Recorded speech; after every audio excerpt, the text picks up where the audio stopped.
मते आज हठात हॉस्पिटल जावाई पड़ला। नमस्कार मोरी माँ वेलकम कर मोर गोटे नुआ वीडियो रे।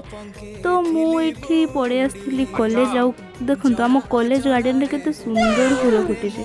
तापर मु पढ़ी क्लास को क्लास रे दीर्घ 2 घंटा पढ़ी सारा पर मु पड़ी रूम को मत बहुत जोर भोक लगुला। तो मु आसु आसु खाई खाई सारिकी मु बाहरी जाइली हॉस्पिटल मामू सहित कारण मोर अजा था चेकअप। तापर आम सीधा पड़ेलु डॉक्टर को पाक चेकअप तापर आम चेकअप सारिकी पड़े आसलु।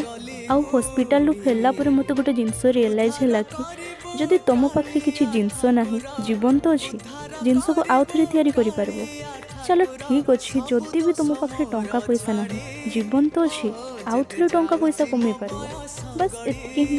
तापरे मु पड़े आसली रूम को आउ बापा माने पड़े घर को।